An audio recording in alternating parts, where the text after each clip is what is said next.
allons prier pour la parole ce matin. Demandons au Seigneur d'en prendre le contrôle entièrement dans le nom précieux de Jésus. Alléluia. Merci parce que tu nous fais du bien dans cette présence, Seigneur. Aujourd'hui, mon enseignement est tout dans le cadre d'une église pure et sans tache, selon le Seigneur. On a vu le dimanche passé, c'est quoi la bonne église. On a compris beaucoup de choses qui nous ont fait du bien. Aujourd'hui, je vais commencer l'enseignement avec une introduction, une histoire que moi-même j'ai vécue. Pour ceux qui ont su mon TikTok, certainement vous avez déjà entendu cette histoire. C'était à l'époque où je pense que chacun de nous qui nous sommes convertis depuis longtemps, on a vécu des phases où on avait des groupes d'amis de prière, on était vraiment zélés, on aimait le Seigneur, on priait, on était même au point où on avait du mal à rentrer à la maison, manger même, on passait des journées parce qu'on aimait le Seigneur et on passait beaucoup de temps dans la présence de Dieu. Dans notre zèle, on avait décidé d'aller visiter une église, une nouvelle église qu'un de nous connaissait pour dire oh, venez, on va aller là-bas, on va aller prier, ils ont un programme intéressant. On s'était tous suivis pour aller dans cette église, ils faisaient le culte en journée. Un culte, un programme spécial en fait. Donc on était allés, on était tout jeunes. Le plus âgé, c'était peut-être moi, j'avais peut-être 21 ans ou 22 ans. Ils étaient un peu moins, 13, 14, 15, bon, 17, 18, 19 et des fois 20 ans. Donc on est partis tout jeunes, on priait. Et pendant qu'on était en train de prier, c'était chaud, bon, comme les églises d'Abidjan, hein, c'était super chaud. Et à un moment donné, on arrête le culte.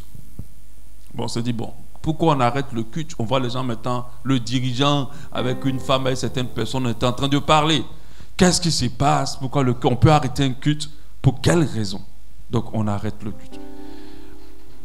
Oui, il paraît que Madame Tan est venue avec son téléphone et on lui a volé ce téléphone pendant qu'on était dans le culte. On dit à cause d'un téléphone, nous déjà on s'est dit mais c'est pas à cause d'un téléphone perdu qu'on va arrêter un culte. D'accord? La présence de Dieu est plus importante qu'un téléphone. Mais la dame, elle ne voulait pas laisser pour elle à l'étranger, comme on dit en Côte d'Ivoire. Il faut que son téléphone soit trouvé maintenant et maintenant. Et comme nous, on était les nouveaux venus dans l'église, on était venus pour la première fois, puis on n'était que des garçons venus en groupe. On voit maintenant comment les gens étaient en train de nous lorgner maintenant dans l'église. On nous lorgnait. Et puis on avait un qui était baraquelé. C'était un musulman qu'on avait converti. Il était avec nous. Il était costaud, noir. Le monde, physiquement, n'était pas encore bien sorti en lui. Donc quand tu le regardes à lui-même, il ressemble à un voleur. Donc on s'est dit, le temps qu'on aura le temps de parler, ils ont bouclé toutes les portes de l'église. Fermé les portes de l'église. Voilà maintenant une dame qui est tombée sous l'onction. Dieu me dit que le téléphone est encore ici. Dieu me dit, elle prêche, elle fait comme ça, elle a mangé le piment. Dieu me dit que le téléphone est encore ici. On était là, on dit, donc on a pris notre ami qu'on venait de convertir, on l'a mis de côté. Si tu as pris le téléphone, il faut donner. On nous a déjà enfermés. Pardon. Le gars pleure, il dit, je n'ai pas pris le téléphone. La dame encore fait des saltos. Elle dit, Dieu me dit que le téléphone est ici, que ce n'est pas encore parti. La femme appelle, le téléphone, c'est fermé. Ça ne marche pas. On est resté au moins près de 2 heures dans cette affaire, en train de supplier notre ami de donner le téléphone. On était là, on ne savait pas quoi faire. Et à un moment donné, il y a le téléphone d'une dame qui sonne dans l'église. Et on appelle, maman, tu as oublié ton téléphone à la maison. Nous voilà maintenant, on regarde la dame, on regarde celle qui a prophétisé. Elle ne sait plus où elle va rentrer. On regarde le pasteur, on regarde le dirigeant. Qu'est-ce qui s'est passé? Après, ils nous ont pris, ils sont nous a fait asseoir, ça nous ont donné des jus. Ils voulaient maintenant nous amadouer. Bon, j'ai dit à mes petits, laissons tomber. Ça, c'est le parcours de ceux qui sont enfants de Dieu. Pour comprendre que on ne peut pas se fier à tout ce qui se passe dans les églises. J'aimerais nous parler aujourd'hui de la superstition au centre de la foi. Nos églises sont devenues trop superstitieuses. À un niveau tellement dangereux. Ce n'est même plus simple. Ce n'est même plus nocif, c'est grave, c'est dangereux. Par cette superstition, on introduit beaucoup de pratiques démoniaques dans nos assemblées. On fait beaucoup de choses méchantes dans nos assemblées par la superstition. L'Église du Seigneur actuellement, et en particulier celle de l'Afrique, vit au rythme de la superstition. Les enseignements ne prennent pas le temps d'exposer la parole de Dieu, mais conduisent les chrétiens dans la crainte, dans la paranoïa, afin d'être bénis, d'être maudits, d'être délivrés d'une malédiction. Et c'est ce qu'on pratique partout, dans beaucoup d'églises. Et ça s'appelle la superstition. Malheureusement, plusieurs chrétiens vivent complètement dominés par la superstition. On est arrivé à une époque où rien n'est simple. Et malheureusement, dans l'église, tout est devenu plutôt compliqué. Et que si quelque chose se passe, c'est qu'il y a quelque chose forcément derrière ça. Combien d'enfants en RDC ont été traités de sorciers, ont été rejetés par leur famille? Les propres personnes qui les ont mis au monde les ont jetés. J'ai vu le témoignage d'une petite fille de 6 ans que j'ai lu dans une ville de RDC qu'on appelle Mbandaka. Des pasteurs l'ont pris jusqu'à casser ses jambes pour qu'elle avoue qu'elle est sorcière. Elle devait avouer qu'elle est sorcière. C'est qu'ils l'ont attrapée, ils n'ont plus vu l'enfant. Ils ont vu qu'elle est sorcière. Ils avaient dû casser les jambes de la fille. Combien de personnes ne dira pas qu'il est sorcier lorsqu'on cache ses ongles? Combien de personnes ne dira pas ça? Tout le monde. Si on commence à casser tes jambes, est-ce que tu as dit encore que tu n'es pas sorcier? Pourquoi on arrête? Et c'est dans cette dimension que les chrétiens sont arrivés. Je suis obligé de nous enseigner ça pour ne pas que vous soyez des victimes. Parce qu'il y a des actes que tu peux poser, tu peux te lever pour demander pardon. Mais des actes que tu vas poser, ça va détruire ta vie à jamais. Je me rappelle de cette sœur qui était ici à Bachalon il y a longtemps. Elle était allée dans une église en suivant les grands prophètes. Et elle a pris un démon. C'était difficile pour la délivrer de ça. Le démon a commencé à lui parler maintenant. Elle entendait des voix. Elle entendait quelqu'un lui parler maintenant. Parce que elle a posé un acte qu'elle ne pouvait plus rattraper. Le rôle d'un berger, moi en tant que berger, Jésus en tant que le bon berger, c'est de protéger ceux que Dieu te confie. Et une manière de vous protéger, c'est de vous parler de cette réalité. La superstition. 1 Corinthiens 9, 7. Mais tous les chrétiens n'ont pas encore bien assimilé ces vérités. Quelques-uns encore, marqués par leurs habitudes, rendent des cultes aux idoles. C'est-à-dire des gens qui sont chrétiens, mais ils ne savent pas que dans leur pratique, ils sont en train d'adorer des dieux, mais pas Dieu. Parce que quand tu regardes ce qu'ils ont fait dans les églises, ça n'a rien à voir avec Dieu. Continuent à manger des viandes avec la pensée qu'on a été offerte à des idoles, alors leur conscience qui est faible se charge de culpabilité. Mais ce n'est pas un aliment qui peut nous rapprocher de Dieu en manger ou en ne pas manger, ou pas nous rendra ni meilleur ni pire plutôt. C'est quoi la superstition? C'est le fait de croire à certains actes, certains signes en croyant, en pensant qu'elles sont mystiques et qu'elles peuvent poser des conséquences bonnes ou mauvaises. C'est une croyance au présage ou au signe. La superstition est une croyance irrationnelle fondée sur la crainte, l'ignorance qui prête un caractère surnaturel sacré à certains phénomènes, certains actes et à certaines paroles. C'est-à-dire qu'on commence à tout interpréter et négativement. Je me rappelle à l'époque, toujours avec le même groupe d'amis, on était allé à une église. Et le lendemain, quand on s'est levé, on venait au culte, le toit de l'église avait été arraché. Et il y a un qui a dit, c'est que le pasteur a péché. Ça a quoi à voir avec que le toit s'arrache? Vous voyez comment l'église est arrivée au stade où on est arrivé. On soupçonne toujours la négativité et on interprète toujours mal les choses qui sont 100% naturelles. On fait croire que des actes simples sont complexes, ont un but, ont une origine, sont causés par des démons ou par des personnes. Et cette superstition-là, malheureusement, les hommes de Dieu, beaucoup de serviteurs de Dieu ont conditionné les enfants de Dieu comme ça.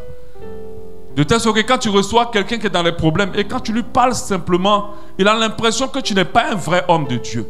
Il s'attend à du sel, à de l'huile, à une pratique ou bien à une parole pour dire ton slip est rouge, le slip que tu as porté actuellement là. Je te dis c'est rouge. Il s'attend à ça pour comprendre que quelque chose s'est passé. Pasteur, j'ai dormi, j'ai mangé un burger. Ça veut dire quoi? C'est que tu avais faim.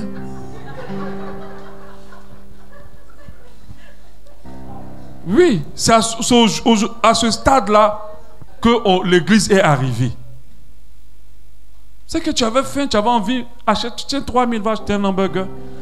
Tu as mangé. Et l'église est arrivée à ce stade. Malheureusement, c'est pas quelque chose ce n'est plus nocif comme avant. C'est devenu très grave. Ça a détruit des familles. Ça a détruit des mariages. Ça a détruit des foyers. Ça a détruit des meilleurs amis. Ça a détruit même des églises. Il y a des églises qui sont fermées aujourd'hui à cause de la superstition. Le pauvre pasteur, il n'a rien fait. Parce que ce jour-là, il s'est levé, il a porté des chaussettes rouges. C'est fini. Il dit, tu as vu, non? Ce que je te disais là. Tu ne vois pas ces chaussettes. C'est rouge. Ça, c'est le vaudou. Et tout le monde dit, ah oui, tu as raison. C'est vrai que je ne l'ai jamais vu en chaussettes rouges. Mais depuis que tu as parlé là, Dieu l'a exposé.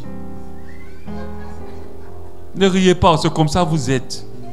Il ne faut pas dire que c'est qu'il faut dire, tu dis avec moi, c'est moi, c'est comme ça que je suis. On vous connaît. De telle sorte que même pasteur, maman pasteur doit faire très attention. Tu as vu les ongles de maman pasteur, comment c'est long? Je te dis, moi, demande à ma femme, on a déjà vu quelqu'un qui a dit, tu as vu les ongles là? Comment c'est long? C'est la sorcellerie. Ils pratiquent la sorcellerie. Vous savez, il y a des hommes qui ont des natures, aiment garder un seul ongle long. Parce qu'ils aiment gratter leurs oreilles avec. Je vais te dire qu'il y a des chrétiens qui pensent que tu es sorcier quand tu fais ça.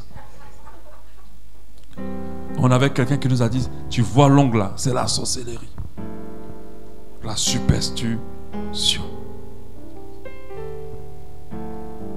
L'église du Seigneur en Afrique est superstitieuse. On attribue nos malheurs et nos mauvais comportements à de mauvais esprits qui nous possèdent, pendant que nous-mêmes, nous ne marchons pas dans la crainte. Tu allais rouler ta boîte jusqu'à tu as tous les problèmes du monde. Tu es orgueilleux. Tu ne sais pas te comporter. Tu n'es pas loyal. Maintenant, tu as beaucoup de problèmes. Tu maintenant accuses le pauvre grand-père qui est en train de te manger. Répands-toi et tu verras que ta vie va changer.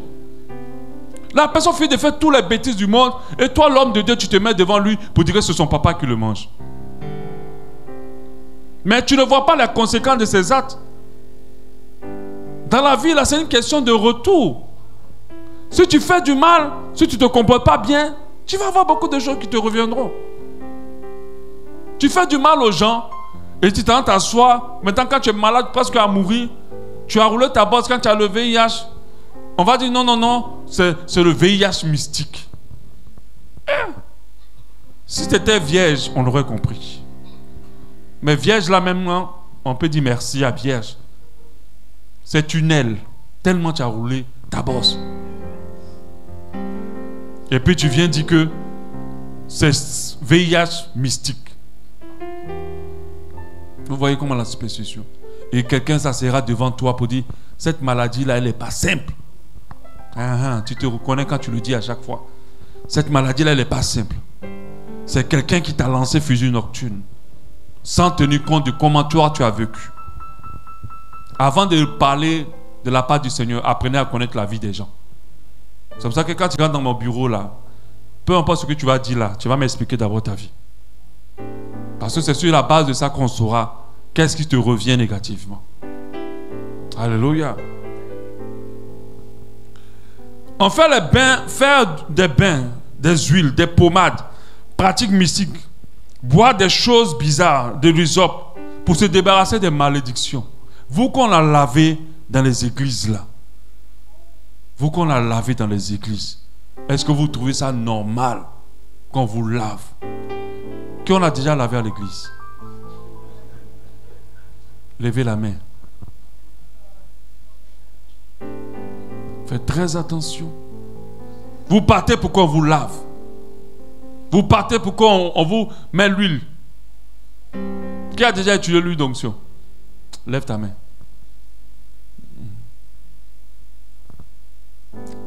Faites très attention. Faites très attention. Je vais avancer. Dormir avec la Bible aux cheveux du lit. Je vais te dire, c'est un papillon. Ça ne te protège pas. Ça ne te protège pas. Je t'assure. Si c'était le cas, on allait acheter une bibliothèque de Bible pour mettre ça sur nos cheveux de lit. Celui qui te protège, c'est Jésus. Celui qui guérit, c'est Jésus. Ce n'est pas l'huile ou l'eau. Alléluia. Ou mettre la croix sur ton cou. Même les prostituées portent les croix. Non, mon frère et ma soeur, tu attends, perdre ton temps. Vous qui aimez mettre les versets bibliques sur vos portes en pensant que ça protège votre vie. C'est de la superstition. Votre vraie protection vient de votre attachement à Christ.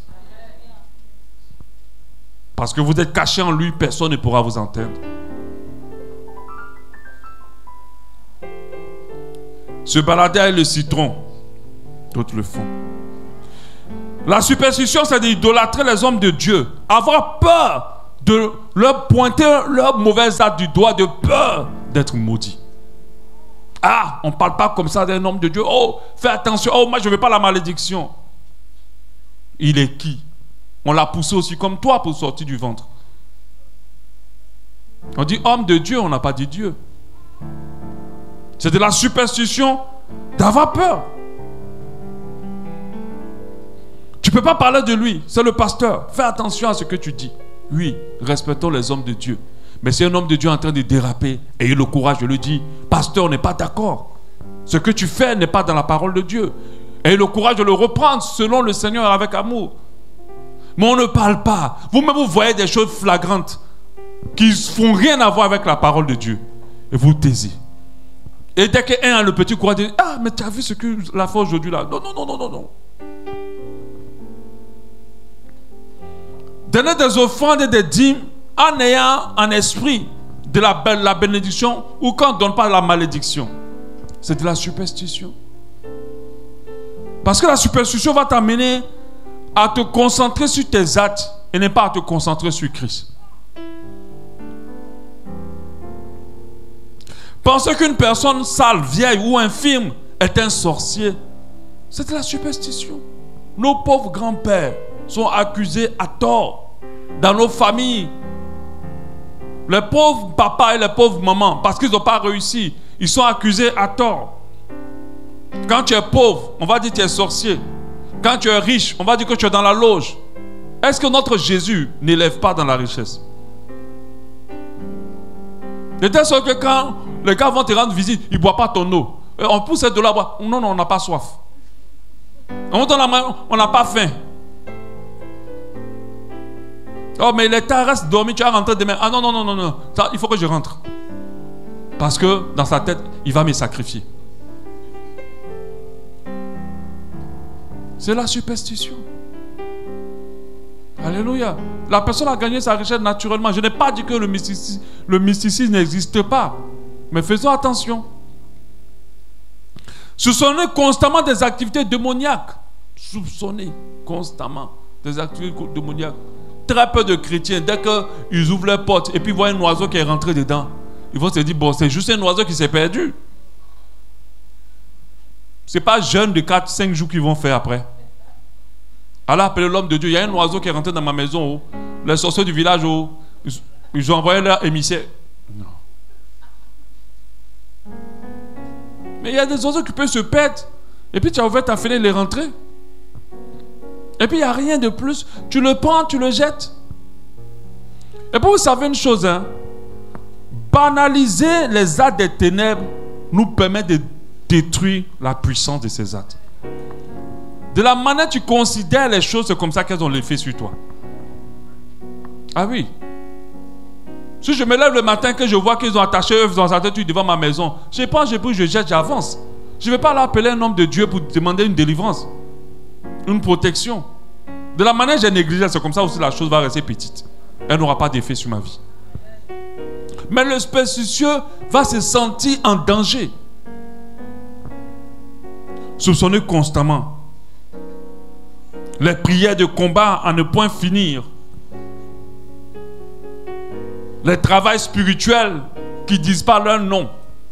Si le travail spirituel changeait à jamais la vie des gens, nous tous on sera dans le travail spirituel. C'est les travaux spirituels. Ce n'est pas ça qui change. C'est ta vie, ta connexion avec Dieu. Comment tu vis et comment tu t'attaches à Dieu. C'est ça qui va changer beaucoup de choses dans ta vie. Ce n'est pas un travail spirituel. Aujourd'hui, la superstition a amené les gens à donner de la puissance à l'huile d'olive. Cette bonne huile qui fait des bons plats est devenue maintenant un Dieu qui guérit. Je ne dis pas qu'il ne faut pas l'utiliser. La Bible en parle de lui dans le Nouveau Testament. Mais faites très attention. Quand Dieu oriente divinement quelqu'un, ce n'est pas maintenant une doctrine. Quand vous prenez de lui dans le culte, vous en faites une doctrine. Une doctrine, c'est quelque chose qu'on ne peut pas changer, qui doit rester là. Non. Si vous regardez comment l'huile d'onction est constituée, il y a beaucoup d'herbes et beaucoup d'aromates qu'on y met dans sa constitution. Sa recette est dans l'Ancien Testament. Ce n'est pas l'huile d'olive que vous achetez là. Ce n'est pas l'eau, ce n'est pas le sel que vous utilisez. Cette même bouteille qui a coûté 600 d'Angza, l'homme de Dieu a fini de prier dessus, il te vend 50 000. Oui, ça se passe au Gabon et dans beaucoup de pays de l'Afrique. Tu vas boire, tu vas guérir. Ma soeur, mon frère, va directement chez le Ganga. Parce que je ne vois pas la différence en fait. Va directement chez le Ganga. Une bonne fois, là au moins c'est clair. Ne voilez pas vos actes de Ganga dans l'église. Ceux qui aiment consulter les prophètes sont des personnes de nature superstitieuse, qui ont toujours envie de savoir tout. Je vais voyager, homme de Dieu. Est-ce que ça va bien se passer? Ma vie, est-ce que ça va bien se passer? Et les hommes de Dieu deviennent des marabouts. Certaines consultations spirituelles, les scanners spirituels, tout ça c'est de la superstition. Soupçonner des actes simples en tant que des actes mystiques, c'est la superstition. Et les enfants de Dieu sont à fond. L'église du Seigneur est à fond dans la superstition. Mais ce que tu dois comprendre, c'est que la superstition est un fonds de commerce pour plusieurs hommes de Dieu. Si les chrétiens ne sont plus conditionnés par la superstition, il y a beaucoup d'églises qui vont fermer la porte. Il y a beaucoup d'églises qui vont fermer. Ah oui. Aujourd'hui, on a ce nombre-là dans cette église-là. Parce qu'on n'est pas dans la superstition. Quand vous venez ici, je ne vais pas commencer à décrire vos vies. Dieu m'a donné la sagesse. Un de mes dons particuliers, c'est les paroles de connaissance. Il y a beaucoup de choses que je peux savoir sur toi sans même que tu me le dises. Mais que je peux utiliser à but de m'enrichir ou de grossir l'église. Si vous êtes là, c'est parce que vous aimez le Seigneur. Et que vous n'êtes pas venu pour un homme, mais vous êtes venu pour Dieu. Mais combien d'hommes de Dieu peuvent réaliser leurs projets avec le nombre de personnes que vous êtes ici? Très peu. Ils ont besoin de mettre l'église sous un esprit de superstition. Vous devez le savoir, l'esprit mauvais qui collabore avec l'esprit de la superstition, c'est l'esprit de peur. Précisément la paranoïa. C'est un esprit avec lequel, qui est au centre de l'esprit de superstition. Et nous savons que depuis la nuit des temps, la peur est le moyen efficace pour manipuler, pour dominer les peuples. Pour manipuler. Si tu veux manipuler des peuples, comme Machiavel l'a fait, comme des dictateurs le font, c'est de créer la peur. Plus tu crées la psychose, mieux tu peux les traîner où tu veux. Et ces hommes de Dieu, ces agents du diable, ont besoin de vous maintenir dans la superstition. Ils ont besoin de vous faire sentir que vous êtes en danger si vous ne venez pas vers eux. Pour savoir comment les choses évoluent et comment les choses se passent. Malheureusement, dans notre époque, nous avons plusieurs serviteurs de Dieu qui usent de la superstition pour exploiter l'église. On les traite comme des dieux. On les craint même. On n'ose même pas mettre en cause ce qu'ils disent et ce qu'ils font. Ils disent aux chrétiens, si tu ne donnes pas l'argent, si tu donnes l'argent, tu vas être béni, mais si tu ne donnes pas, tu seras maudit. Ils créent dans le cœur de chrétiens des sentiments subtils de peur. Ils créent des fois des esprits de paranoïa. Plusieurs aujourd'hui dans nos assemblées se nourrissent convenablement à cause de la superstition. Et beaucoup n'arrivent pas à s'en sortir. Ils ne reçoivent pas la parole qui va leur permettre de grandir. Ils reçoivent juste des paroles pour les conditionner dans la peur afin de les exploiter davantage. Les enfants de Dieu sont tellement conditionnés par la peur, contenus dans la superstition, que ce soit une domination de pas mal de gourous. Cultivez-vous. Moi, j'ai suivi beaucoup d'enquêtes sur les gourous. Je ne parle pas des gourous chrétiens. Mais la majorité des gourous, quand vous suivez leur histoire, sont toujours liés à la Bible. La majorité. Ils utilisent la parole. Mais qu'est-ce qu'ils prennent pour conditionner les gens? Vous voyez des parents, des personnes âgées avec toutes les familles, sous une domination d'un petit.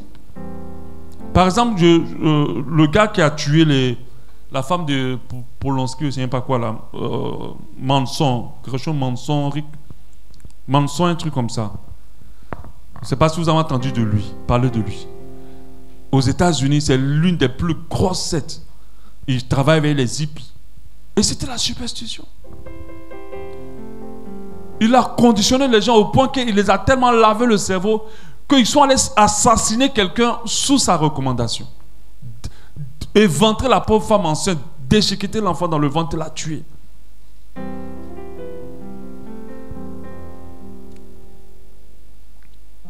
Colossiens 2,8 nous dit: veillez à ce que personne ne vous prenne au piège de la recherche d'une sagesse qui n'est que tromperie, illusion, qui se fonde sur les traditions humaines. C'est-à-dire qu'il ne faut pas qu'on te manipule avec les traditions humaines. On doit t'amener avec la parole de Dieu et non pas les traditions humaines. Sur les principes élémentaires qui régissent la vie des gens de ce monde, mais non sur Christ. On doit vous amener à vous fonder sur Christ et non pas sur les pratiques humaines. Car c'est en lui, c'est dans son corps qu'habite toute la plénitude de ce qui est en Dieu. Alléluia. Je vais demander à Emmanuel de me mettre quelques images qui va me passer rapidement. J'ai pris quelques images en ligne pour qu'on puisse comprendre. Voilà, là c'était, arrête-moi, reviens sur ça. Ça c'était le pasteur qui guérissait les femmes par le sperme. Et donc elle cherche à vomir. Voilà. Ça c'est le pasteur qui guérissait les femmes par le sperme. Avance. Voilà, ça on a plusieurs images. Hein. On a celui qui prend au dos. Voilà, on a plusieurs images. Avance, celui qui marche sur les gens. Voilà, c'est tout ce que... Avance encore. Bon, regarde celle-là. Avance. Voilà. Celle qui canève le caleçon pour qu'on prie pour elle. C'est des vraies images. On avance. Voilà. Il faut m'avancer. Voilà, celle qui mange le serpent pour la délivrance. Ou c'est pas un truc pour la délivrance. Avance. Voilà. Ça, c'est arrête-moi là. Ça, c'est de la pure superstition. Ça, c'est pas l'église. C'est le fétiche. C'est le village. C'est le fin fond des bois. Et qu'on a mené dans l'église. Vous voyez? On a mené dans l'église. Parce que l'Africain à la base est superstitieux. L'Africain ne croit pas aux choses simples. Il croit aux choses complexes et compliquées. On avance. Voilà. Regardez le trône. On avance. Voilà. Ah là, ils sont en train de brouter l'herbe pour la délivrance, pour leur délivrance. L'homme de Dieu leur a dit, sortez, que vous êtes les brebis du Seigneur. Ils sont vraiment des brebis, mais pas des brebis, mais des moutons. Ils sont sortis, ils ont mangé l'herbe. Sous prétexte d'une guérison.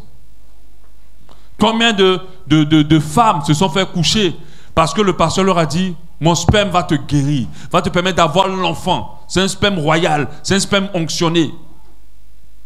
Quand je vais coucher avec toi, ça va nettoyer tes entrailles pour que tu puisses faire un enfant.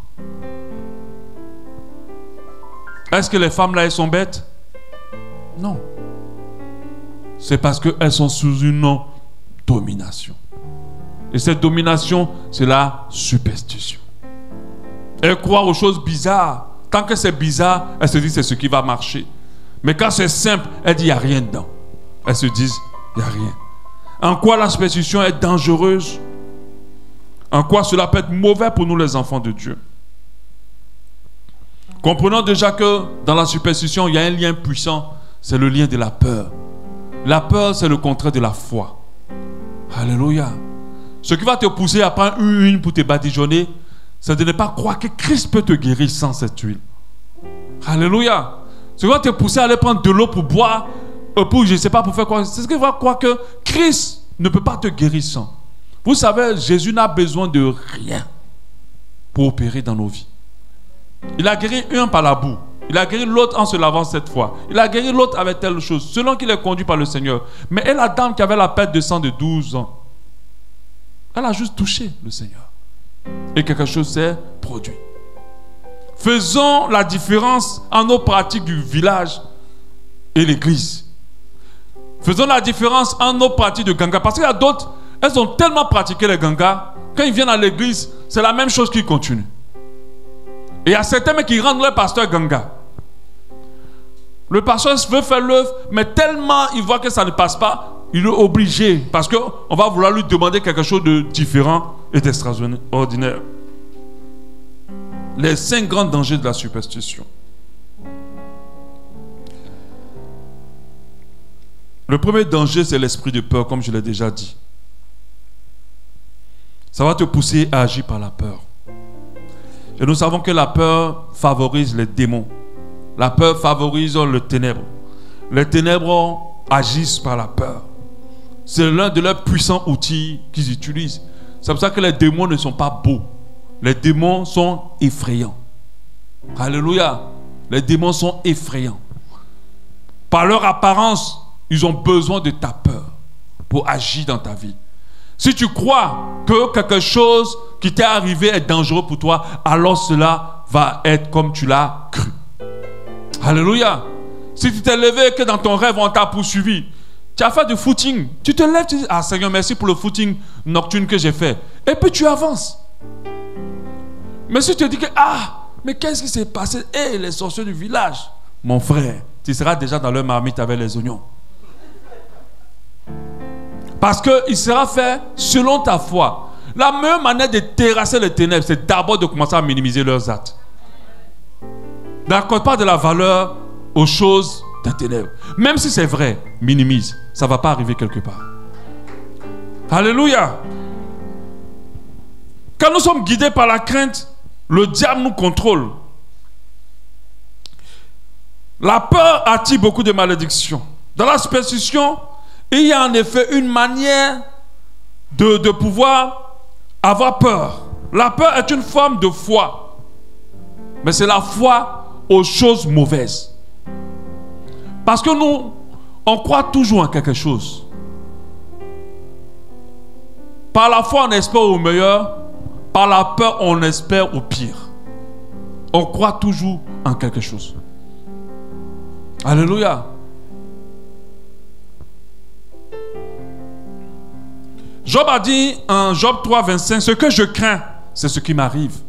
Ce que je redoute, c'est ce qui m'atteint. Et le diable a besoin que tu redoutes. Le diable a besoin. Ma soeur, on a fétiché ton mari. Non, on ne l'a pas fétiché. Ton mari, c'est un bandit. Il a besoin de se repentir. Personne ne l'a fétiché. Ce n'est pas sa maman qui est assise sur lui. Alléluia. Prie pour sa repentance.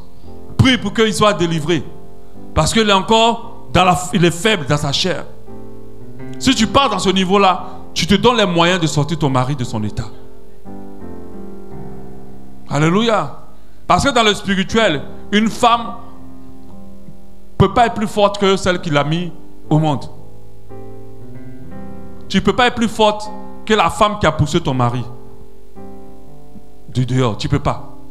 Donc si tu crois que c'est elle qui le domine, ma soeur, ton mariage ne va pas changer. Alléluia.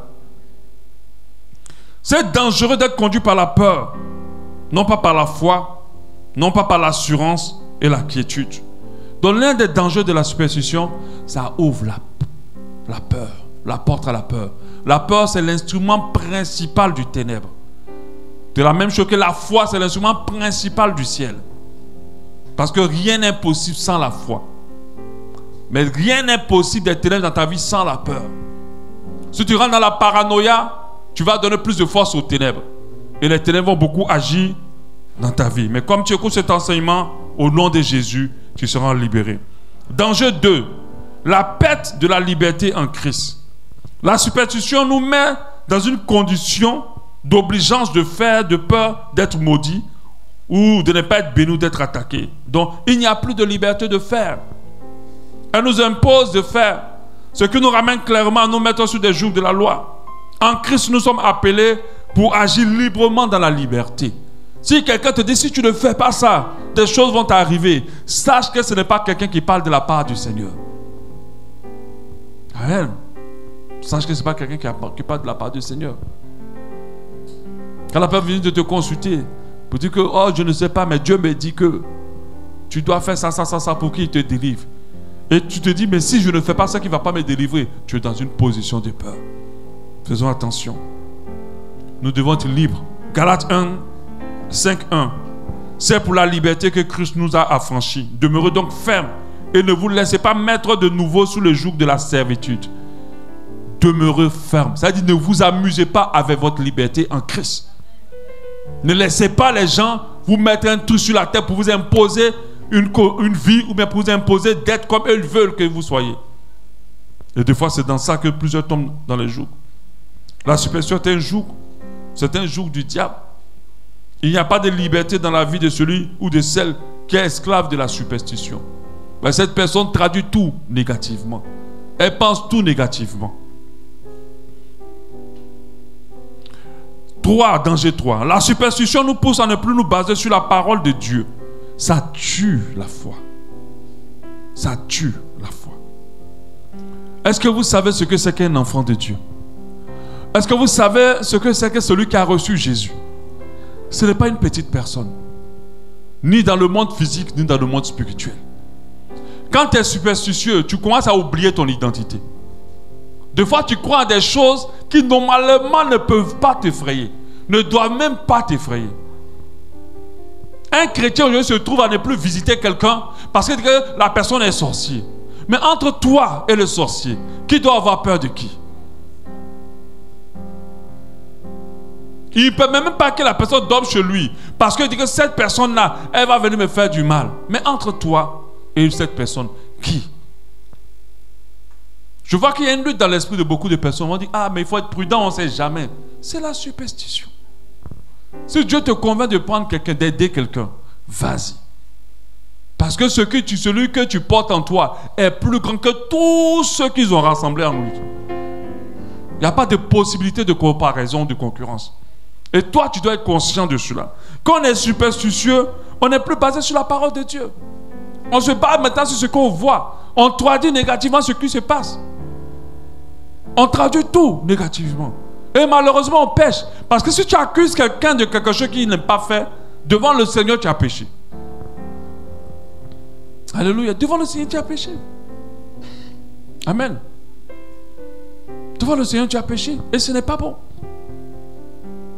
Quand on est superstitieux, notre foi ne se fonde plus sur la parole de Dieu, mais sur une ou des croyances non bibliques, gorgées de crainte et de peur. Que dit la parole de Dieu? C'est ce qui doit nous conduire et non pas la peur. La Bible dit que ce livre de la loi, Josué 1:8, ne se loigne point de ta bouche. On ne l'a pas dit de ta tête. On n'a pas dit de tes pensées. Normalement, un livre, on le retient dans la tête. Même si on avait dit dans le cœur, on aurait compris que dans le cœur, si on peut retenir la parole de Dieu. Mais que de ta bouche, on parle de la confession de la parole de Dieu. Mais qu'est-ce que tu confesses? Dans la superstition, tu confesses énormément de choses. Et des fois, nous conditionnons nos enfants dans la superstition. Nous traduisons tellement de choses négativement que nous ne agissons plus par la foi. Amen. Tout ce que nous entendons comme enseignement, vous devez vous rassurer non seulement que cela ne vous pousse pas dans la peur, mais aussi qu'il y ait un fondement biblique solide. Donc quand on vous enseigne, rassurez-vous qu'on ne vous conditionne pas dans la peur. Et que ce qu'on vous dit est un fondement biblique. Amen. Danger 4. La superstition peut conduire dans l'idolâtrie. L'idolâtrie. Vous savez, le veau d'or, ce n'est pas les païens qui l'avaient fait, c'était les enfants de Dieu. Pour nous faire comprendre que faites très attention. On peut se retrouver à idolâtrer un veau d'or au lieu d'adorer le vrai et le véritable Dieu. On peut adorer notre église, on peut adorer un serviteur de Dieu, on peut adorer une huile. Il y a des gens qui vont dire, Dieu l'a délivré, Dieu lui a donné, en enlevant un songe, je lui ai montré une plante pour nous guérir. Et cette plante-là, ou bien cette huile, ou bien cette mixture, l'homme de Dieu l'utilise pour guérir. C'est un secret que Dieu lui a montré. Faites très attention. Derrière ça, il y a beaucoup de pratiques occultes. Les gens ne se cachent plus. Avant, on faisait ça dans le secret. Maintenant, il y a des vidéos, il y a des publicités pour pouvoir faire cela. Pour faire des choses qui n'ont rien à voir avec la parole de Dieu.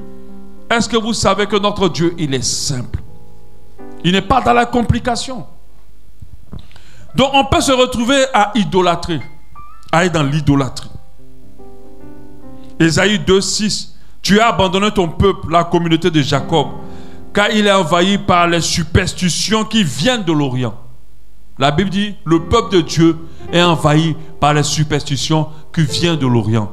Mais nous, nos églises là, on est envahi par les superstitions qui viennent de l'Afrique, qui viennent du village. Parce qu'au village, c'est comme ça qu'on vit. Au village, rien n'est naturel. Gare à toi, ton mari meurt, c'est que c'est toi qui l'as tué. Il n'y a pas midi 14h pour réfléchir, il n'y a pas enquête, il n'y a pas preuve, c'est toi. Et malheureusement, dans nos coutumes d'aujourd'hui, même en ville ici, ça se passe comme ça. Certains hommes de Dieu, dès que tu es devant eux et que tu as des problèmes, ils commencent à sonder pour voir lequel des membres de ta famille avec qui vous ne vous entendez pas. Et il va sentir un peu et puis il va dire le nom. Des fois, ils font des enquêtes sur toi avant même que tu n'arrives. Combien ont utilisé Facebook pour enquêter? C'est-à-dire que moi je vais dire, tel homme de Dieu, viens, tu as prophétisé, prophesize, comme il le dit dans mon église. Il dit Abba Shalom, ok. Il se connecte à la page d'Abba Shalom. Il commence à regarder chacun des membres. Il fouille. Il lit, il voit. Nous aussi, comme dans Facebook, toutes nos vies sont là-bas. Il va voir qui est ton frère, qui est ta soeur. Il regarde. Et dans nos statuts, on met des fois nos petits problèmes, on met des fois nos petites joies. Tout ça, c'est dedans. Et ils ont une mémoire impressionnante. Il y a d'autres qui portent des oreillettes, mais il y a d'autres qui ont une mémoire impressionnante. Ils doivent retenir 5 noms. Et ils viennent, ils retiennent. Et ils vous donnent ça. Ton village, ça s'appelle tant. Ah, Jésus, tu tombes sur l'onction, tu tombes là. Parce qu'on a dit le nom de ton village. C'est de la superstition. C'est que tout ce qui va me dire là, c'est que c'est vrai. Et c'est là maintenant que la porte est ouverte pour tous les mensonges que tu vas recevoir. Mais les gens qui tombent là, moi je ne sais pas quoi, on n'a pas des journalistes d'investigation en Afrique, sincèrement. Un journaliste qui va se lever incognito dans les églises et puis suivre les gens qui tombent là. Quand tu as fini de tomber là, on te suit jusqu'à la maison. On va te dire qu'est-ce qui s'est passé. Tu as ressenti quoi? Et puis on te donne 1 mois. Maladie que tu as dit que tu es tombé là. Est-ce que c'est parti? Mais non. Pire encore, on paye des acteurs pour vous donner ça. Vous savez, hein, au temps de Jésus, quand on libère prophétie, là, on n'a pas besoin de faire tous les simacs. C'est vrai que tu peux être poussé par l'esprit, tu peux être sous l'onction. D'autres, ça arrive. Mais je vous assure que 80% là, c'est le cinéma. Il faut qu'on se moyen le piment. C'est le cinéma. Il y a d'autres, c'est vrai, mais pas tous. Parce que l'Africain aime les choses impressionnantes. Prends un Africain riche et prends un blanc riche. Et quand tu les mets, tu vas voir l'Africain sera haut en couleur. On aime la couleur, on aime la haut en couleur. Or, notre Dieu est dans la simplicité. Tu peux être délivré, comme je l'ai dit, d'une domination de 38 ans. La femme, c'était 12 ans, c'est ça? En touchant seulement le pan de la robe de Jésus. On n'a pas besoin de te faire gêner. On n'a pas besoin d'aller te mettre sur le feu pour te brûler. Parce qu'on le fait dans les églises. On te brûle avec les braises du feu pour te délivrer. On n'a pas besoin d'aller te couper avec la lame et puis mettre l'onction dedans pour que le démon sorte. J'aimerais dire à certaines églises, laissez à faire d'église là, ouvrez vos temples de Bouiti et de Ganga, ça va être clair en même temps. Parce que ce qui se pratique dans les églises, même le Ganga même s'arrête de dire non, ceux-là ils m'ont volé mon marché. Ils m'ont volé mes marchés, ils m'ont volé mes clients. Oui. Parce qu'on utilise la même chose. Oui. Mais sauf qu'eux, ils ont mis Dieu dedans. Et puis le Ganga se lève maintenant, il devient pasteur. Et vous savez qu'il y a beaucoup de Gangas qui sont reconvertis. Ils ont vu que dans pasteur, il y a beaucoup d'argent. Ils sont devenus maintenant des pasteurs. Et ils utilisent les techniques de Ganga pour impressionner. Faites très attention. Il dit, tu as abandonné ton peuple, la communauté de Jacob, qui est envahie par les superstitions qui viennent de l'Orient. Et les divins devins qui pullulent autant qu'en pure Philistie. On pactise avec l'étranger. L'étranger, c'est les ténèbres. À cause de la superstition, beaucoup de chrétiens se retrouvent dans le vaudou. Sans le savoir, ils pratiquent le vaudou à l'église. Sans le savoir, ils pratiquent de la magie noire. Sans le savoir, ils sont dans l'astrologie. On a des enseignements de la numérologie. C'est l'astrologie. C'est de la magie. Ce sont des pratiques des ténèbres.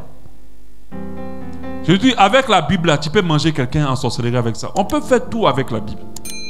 Ce n'est pas parce que quelque chose est mentionné, mais que vous avez vu qu'on l'a démontré par la Bible que c'est de Dieu. La Bible peut tout démontrer.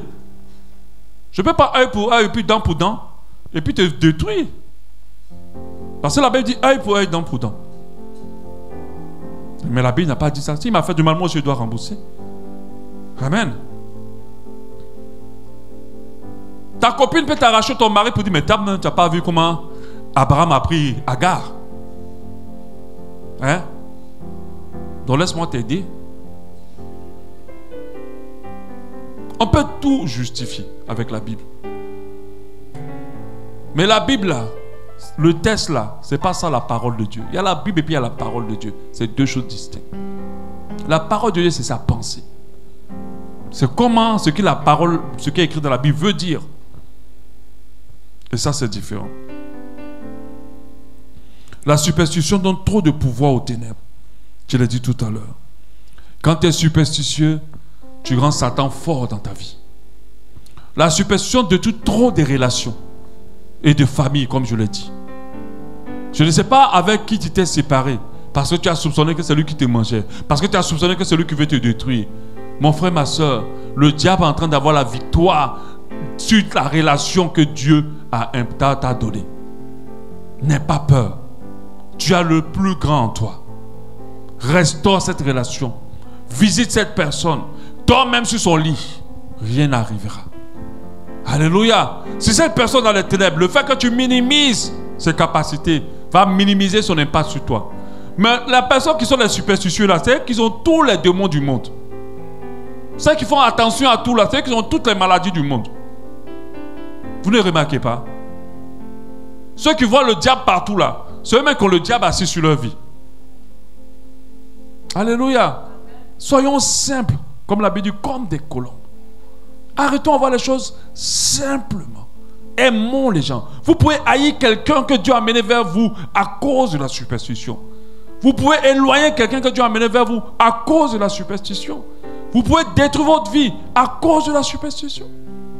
Une chose que j'ai toujours pratiquée, c'est de minimiser tout ce qui semble être un danger. Dès que tu minimises cela, comme c'est venu, comme ça part. Mais dès que tu commences à accorder de la valeur à cela, ça prend de la force dans ta vie. Je ne sais pas à qui tu en veux à cause de la superstition tu as arrêté. Je ne sais pas qu'est-ce qu'un prophète t'a dit ailleurs. Je vais te dire déjà qu'il ment. Crois en Dieu. Crois en Jésus. Et tout ce que tu cherches dans ce monde-là, Dieu va te l'accorder. Tu auras la victoire sur les ténèbres. Mais si tu mets ta foi dans tout ce qu'on t'a dit pour te conditionner, ça va te détruire. Aujourd'hui, dès que quelque chose de mal t'arrive, on va dire c'est que tu as fait quelque chose. C'est que tu as touché à quelque chose. Dès qu'une personne de la famille est malade, on va commencer à chercher le sorcier de la famille qui le mange. Et malheureusement, les hommes de Dieu viennent forger cela. Pour dire c'est quelqu'un dans ta famille qui est en train de faire cela. Il y a des combats qui nous arrivent parce que Dieu veut nous faire passer dans une épreuve qui va nous élever. Il y a d'autres qui nous arrivent parce que ce sont les conséquences des actes que nous avons posés. Avant d'aller dire que quelqu'un te mange. Alléluia. Et quand tu es à ce niveau-là, tu vas avoir une foi plus pure, une foi plus simple. Alléluia. Et tu vas être conduit dans les choses qui glorifient Dieu. Et non pas dans les choses qui vont te détruire davantage. Sortons de la superstition.